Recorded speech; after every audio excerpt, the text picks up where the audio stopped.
salaamaaleykum mbokk internet du Wii Sport ginnaaw bi ñu leen nuyoo donc comme ni ñu leen ko diggee woon dañ koy def émission li si làmb ji mu ñëw fas yéene waxtaane li nga xamante ne nii moom mooy xew ci làmb fas yéene waxtaane li nga xamante ne nii moom mooy actualité ak bëri na loo xamante ne nii mën nañ ko indi càmbar ko sur la lutte sénégalaise donc tey ñu am suñu premier numéro Balla Diouf kenn dootu ko présenté ci milieu lamb nekk na fi mbër nekkoon écurie Fass donc actuellement ñu bëgg a xam ay activités mais aussi dinañ waxtaan ak moom lu bëri ci li nga xamante ne nii moom mooy lamb ji Balla maa ngi lay nuyu. waaw Mohamed maa ngi lay fay di nuyu téléspectateur Wii Sport yëpp di nuyu amateuru lamb yëpp di nuyu monde sportif yëpp di nuyu monde presse bi donc nuyu Sénégal d'une manière générale. Balla dañuy tàmbali waxtaan bi ak li nga xamante ne ni moom mooy déjà actualité parce que bëri na loo xamante ne nii moom mooy xew ci làmb ji surtout li nga xamante ne nii crise bi ñuy wax ci làmb que ne ren bëreegul combat yi bëreegul ak yooyu noonu déjà actualité bi loolu déjà si la bokk est-ce que mën nga si ñëw. waaw c'est très dommage di revenir ci loolu à tout moment chaque fois ñuy wax ni làmb dafa nekk ci ay jafe-jafe je pense que dëkk bii ñu nekk muy Sénégal lépp mënoon na fi dee ba mu des làmb fii football du fi dee fii yeneen sport du fi dee li nga xam ne mooy làmb Sénégal bëri dóor Sénégal rek la am ci àdduna bi tey ñun ñoo ko am tey mu am ay millions de jeunes yu ciy nekk ñu am ay état yi nga xam ne tey nee nañu tey ñoom emploi des jeunes da leen ñor emploi des jeunes mënul weesu fexe làmb ji mbëri di bëre loolu ay millions sénégalais la ñuy dundal mbëri nekk ci làmb ji ay millions yu famille lañ yor tey bu làmb doxee ay millions yu famille ci Sénégal ñu ay kër ñooy naat bu làmb dee ay millions yu kër ci Sénégal mooy dee kon soxlaatul ñu naan politique des jeunes priorité bi mooy doon làmb ji parce que làmb ji ci la jeunes yi nekk làmb ji ci la xale yi nekk ci la mag ñi nekk ci la presse bi nekk ci la sénégalais yi nekk tey loolu la ñu waroon tey milliards yi ñuy investir di ko defar ci leneen ci làmb lañ ko waroon investir nañ ko ci làmb ndax defaral nañu arène nationale mais àndul ak benn accompagnement tey làmb ñëpp a ko seetaan tey mun naa wax ne suñuy état dañu seetaan làmb te état moo war a njëkk a nekk ku war a jóg pour développer sport national am li nga xam ne tey ñetti ministère la am te ñetti ministère yëpp faalewuñu làmb tey culture mi ngi ci làmb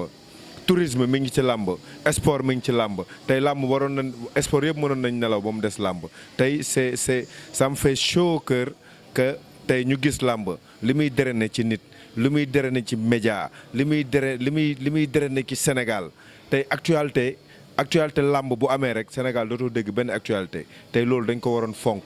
loolu dañ ko waroon taaral loolu dañ ko waroon développer loolu dañ ko waroon organiser waruñu ko seetaan rek mu nax saay nii après tey Sénégal ñëpp toog ku nekk naan làmb dafa tardé làmb dafa nii dafa képp kuy Sénégal da nga war a sentir sa bopp ci làmb parce que làmb yow la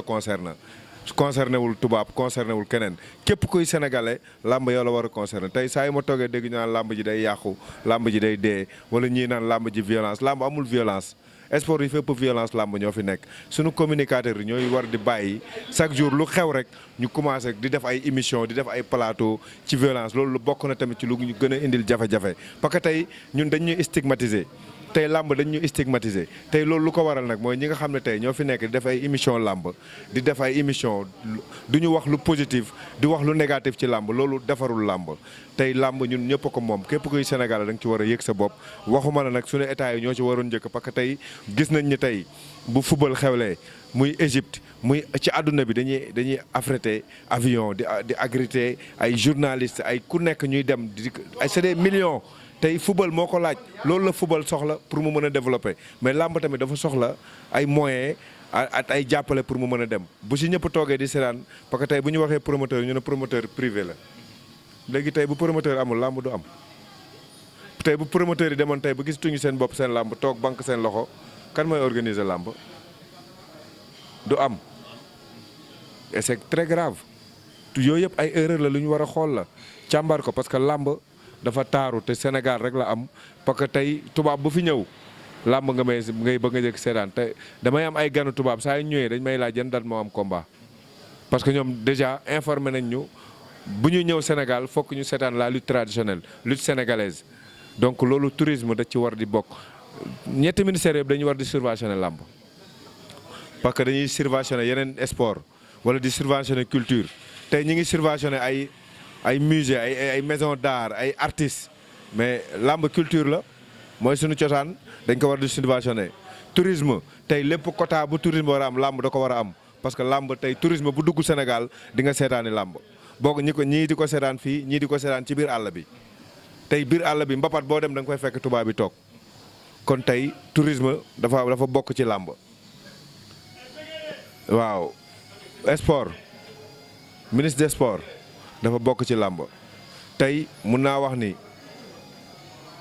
mooy ministère bu waroon njëkk a jóg pour développer làmb mais pas di wut ay solution làmb tollootuñ ci ay solution làmb ay décision la laaj ay forte décision yu am solo. yu am solo loolu la làmb soxlawul ay lijjanti. donc dégg ngeen cri de cœur bi nga xamante ne nii Balla Diouf def na ko surtout ci li nga xamante ne nii mooy actuellement crise bi am ci làmb ji ak VIP yi nga xamante ne nii bëri nañ te actuellement bëri nañ te bëriwuñ mais dañuy ñëwaat ci li nga xamante ne nii ba léegi mooy actualité parce que dañuy ñëw tey bu ñu ñëwee seet si wuñ sax Balla Diouf en tant que Balla Diouf mais dañuy seet si écurie la ñu seet si académie la ñu seet si parce que tey dañu ñëw seet si académie bu bees boo xamante ne nii Balla Diouf mi ngi liggéey ak ñoom di leen accompagner muy écurie bi Papa Sow créé bees ma bàyyi la déjà nga def présentation écurie bi. waaw mi ngi tudd Jàmbaar Wrestling Academy donc gis nañ ñu seetlu nañ ni bu yàgg ba léegi ay écurie mooy am at ay école de lutte départ bi écurie yi dina dox mais bu amul mbër bu mag rek wala amul ko am tur wala amuñu ko am xaalis ku nekk ci écurie ba du dox te gis nañ fi écurie at école de lutte yu bëri yu fi nekk daanaka bu làmb amul bu combat amul doo fa gis mbër donc ñun nag dañ Papa Sow yàlla may ko mu at encadre am ñu xalaat que ni kat ñoom académie lañ bëgg a taxawal parce que académie boo ko bëggee taxawal kii di académie di formation donc formation lañ bëgg a def donc ñoom Papa Sow at yeneen champion yi fi nekk tollootuñu ñoom fi ñu leen di former ñoom dañ toll fi ñu leen di gérer gunge leen seen carrière mais dañoo bëgg former ay jeunes dans toutes ces formes de lutte yi nga xam ne tey moo existé muy lutte olympique muy lutte libre tey dañ bëgg a former ay champion de lutte gréco-romaine dañ bëgg a am ay champion d'Afrique de lutte gréco-romaine lutte libre lutte africain dañ bëgg a am champion olympique te mën naa wax ni ñun làmb bi ñu am fii buñ ko dundaloon développé ko lépp luy raaye di joxe ci xeetu làmb ci àdduna bi Sénégal tey kenn waru leen ci woon ëppale mi ngi mel ni tey athlétisme Chine ak États-Unis fu ñu dem ci athlétisme dañ médailles yi fa ëpp ñoo koy jël parce que dañoo développé seen sens ci côté boobu tellement que athlétisme bu jotee ñoom xam nañ naka la ñuy def pour ëppale médaille d'or wala ëppale ay performance ci àdduna bi parce que dañ ci investir làmb tamit noonu la demee làmb buñ ko dundalul du dox làmb dafa am bakken loo xam ne luy dund la tey dafa am lu mu laaj dafa laaj mu am yaay am papa am bàjjen làmb ji loolu la amul fu mu ne nii.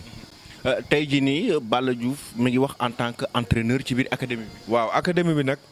buñ koy wax tey ci formation la ñuy wax tey dañu bëgg am ay différents champions différents wu lutteurs ci même écurie ba pare former leen ci former bi mucc ayib ku ci nekk boo ñëwee ñu évaluer la xool li nga manqué côté bi nga xam ne amoo ko ñu liggéey ak yow ci côté boobu donc nag instant yi nii dañ dugg ci académie bi rek wax dëgg yàlla tombé ñoo am ay combat donc combat yooyu ci la ñu concentré wu tellement que tey mun naa wax ni programme bi yëpp développé guñ ko tey dañu concentré wu ci ay combat di ci ñaan yàlla combat yooyu noonu yàlla may ñu ci ndam muy combat Papa Sow ak Siteu di ko ñaanal yàlla moom mi am idée bi xalaat lii ba copte ñu ñun ñëpp xalaat ñi nga xam ne tey nangul ñu suñu xam-xam nangul ko ñeneen coach yi fi nekk yëpp tey ñun suñu rôle rek mooy accompagner ko ci ni mu gën a rafetee ba pare nag former xale yi former les futurs champions donc loolu mooy Jàmbaar Wrestling Academy. justement lan mooy sa relation ak Papa Sow. Papa Sow relation familiale la parce que boo xoolee sama rakk la mu nangul ma ko ba pare jox ma cër bi donc ñu jaar fu bëri parce que magam moo ma xirtal ci làmb muy Ousa tey ba ma tolloo ci carrière war a def carrière mu xam ne bu ma seetaanee man dinaa bàyyi làmb dem defi leneen daf ma jël ñëw reyanteeg man jël ma yóbbu ma seen kër seen kër la sama carrière tàmbalee Papa Sow gis na sama carrière ba muy tàmbali ñu accompagner ma ñoom ak seen famille donc tey bu àdduna doxee tey ba moom mu war a taxawal lu toll nii xalaat ni man mii kat war naa ci mën a nekk benn pièce boo xam ne dinaa ci am solo mu boole ma ci dama koy sant di ko gërëm ba pare nag jël ko avec beaucoup de philosophie jël ko at xol parce que nit ki ñu ne la yaa ñu doy jiital nañ la ci lii dafa rëy te man comme j'aime les défis laa ko jàppee te défi la boo xam ne bu positif la parce que tey li nga xam ne moom nga am muy ci expérience mu tuut mu bëri moom ngay partagé at ñi nga xam ne tey ëllëg da nga leen di toog nii di seetaan xam ni kat ñii ñoo lay rendre fierté parce que xam nga ne yow am na lu nekk ci yow lu nekk ci ñoom donc loolu rek sentiment de fierté la lu amul fay la te lu ñuy kontaan la ba pare di ci sawar. mu mel ni yéen ñaar dafa am similitude ci seen jaar-jaar parce que day mel ni parce que moom phase bi mu toll yow tolloon nga foofu noonu bi ngay nekk écurie Fass am ak ñoom problème génn écurie Fass moom aussi mu toll ci phase boobu noonu am problème écurie Fass génn foofu noonu dafa am yéen ñaar ay similitude ci seen carrière. Papa depuis même suñu carrière ci xeetu làmb si suñuy adversaire dañoo mës a bokk lépp dañoo mës a ne bokkul lépp bañ nekkee écurie Fass ñoom ñoo nekkoon suñu ginnaaw nekk suñuy rakk donc ñun luñ daa def ñoom loolu lañ daa xool di ko roy kon ñoom dañoo jël si ñun lu bari ñun tamit ñu jël si ñoom lu bari donc c'est un mélange la boo xam ne dafa yàgg et puis famille la daf ci dugg mbokk daf ci dugg ba pare partenaire da ci dugg donc loolu yëpp bu amee tey àdduna nar a dox ba loolu yëpp nar a nax saay nar a yàqu yàlla tey may ko xelu mu mën a récupérer waat loolu yëpp ba mu mën a jëriñ ay jeunes donc loolu c'est quelque chose de noble c'est quelque chose boo xam ne dañ koy rendre la monnaie de sa pièce wan ko ne lu mu ñu dénk fonk nañ ko te dinañ ko sàmm te lépp lu mu war at lu mu laaj dinañ ko ci def te moom nag dinañ ko gunge ci carrière am nu mu waree. tey jii nii sortie bi mu def génn écurie Fass après automatiquement mu ñëw di préparer combat bu mag un combat choc moom ak Siteu est-ce que du am lu mu joué ci moom sur le plan mental. waaw c'est que Mohamed yow yàgg nga ci làmb yàgg nga suivre làmb ku xam Papa Sow xam ni tàkkusaan bu nekk préparé na ko tey mun naa wax ni tollootuñu ci ay moment wu pression wala am stress combat wala situation non dans le milieu professionnalisme loolu amu ci. da ngay gis professionnel yi nekk ci benn club football pendant des années xëy beneen club jënd leen ñu war a dajale ak club boobu pression daf ci war a am plaisir moo ci war a am làmb léegi dafa toll foo xam ne Papa Sow fi mu toll ci làmb dafa war di jël plaisir waratul am pression wala yenn détails yi dafa war di profiter le maximum possible di jël plaisir ci li muy def yàlla tey def mu nekk champion ba pare yàlla tey def na tey Sénégal ñëpp xam nañ ko yàlla tey def na amatul lu muy prouver ci làmb lu dul di confirmer di jël plaisir di confirmer parce que tey créé na loo xam ne dootul fay mukk ci àdduna li ci des nag mooy ñu gunge ko gunge bu rafet ci quelques at yi ko dese ba pare nag teg suñu programme liggéey wax dëgg yàlla accompagner xale yi nga xam ne tey ñoom la ñu sentir ni si ñoom am na si ñoom avenir am nañ si ñoom am na si ñoom potentiel boo xam ne buñ ko toggee dina ñor ba mën a xeeñ doon dara. à quelques semaines du combat actuellement ban état de forme la nekk ak état d'esprit bi muy évoluer. waaw mooy comme d'habitude rek de être professionnel jusqu'au bout donc lépp li nga xam ne ñu ngi ciy liggéey ñu ngi koy waxtaane di ko tënk te bu ñu jëmee ci combat nag am na yoo xam ne doo ko mën a communiquer da nga koy denc parce que liggéey la boo xam ne làmb moo laaj loolu ñi ngi liggéey nag ñi ngi liggéey bu mucc ayib liggéey bu ànd ak professionnalisme bu ànd ak xel bu dal bu ànd ak bu coordonné at ñëpp di ci ñaan yàlla nag parce que nag àdduna nit mun nga def lépp mais nag palaasu yàlla li yàlla war a def mënoo ko def comme yàlla la ñuy ñaan ñi ngi liggéey ñaan yàlla mu may ñu wér-gu-yaram at kàttan at fekkee at tal ba ci jour ba nga xam ne sunu mbër bu dugusee dina mën a am lépp li nga xam ne tey muy jubboo yaag lingom yaag li nga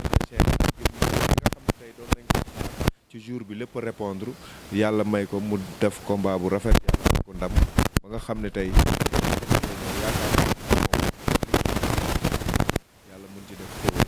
mu yaatu saawaan baawaan ba ñëpp mën ci Balla nag il faut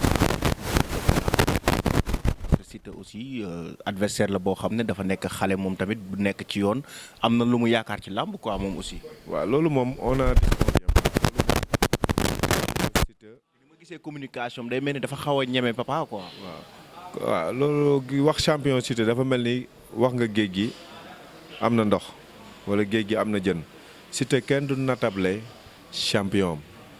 wax na ko keroog nee na fi mu agsi nii dafa liggéey ba agsi fi bu njëkk ku mu romboon ñu ne kii mbër la da nga ko doon ree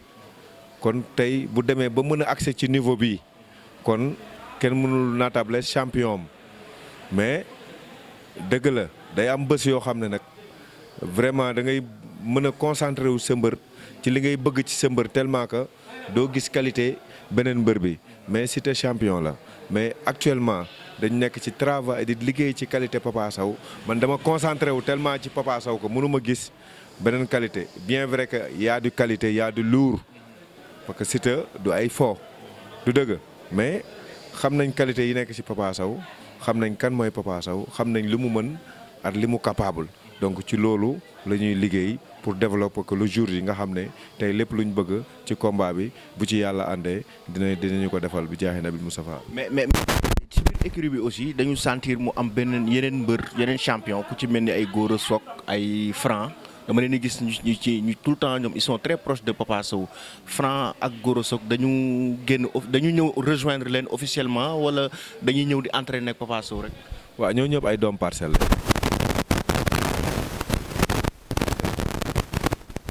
ku ci nekk ci écurie boo mënti nekk sa morom ku ci am combat di nga bàyyi sa écurie bàyyi sa kër dem jàppale ko parce que sa combat morom boobu moo lay gënal sa combat ba tax na léegi ñun entre ñun bëgguñu di muy am ay différence diw fii la bokk wala dew fi dee fee la bokk képp ku ci nekk kër goo ci dugg rek fa nga bokk donc mentalité boobu lañ bëgg mu law ci biir parcelle law ci jeune parcelle nga xam ne parcelle kenn du fi noonu kenn iñaanewul kenn sa nu mu tudd enviewul kenn ñëpp dañ nekk dans la même longueur d'onde ñëpp ànd parce que làmb affaire de quartier la tey bu ñu nee lépp Pikine la wala ñii ne lépp Géejawaay la kon tey parcelle mu am nañ droit ne lépp parcelle la donc noonu lay doxee et puis booy tamit ñu teel ko comprendre teel ko xamee noonu ba pare ñoom ñu bëggante seen biir joxante cër ba ku ci am bésam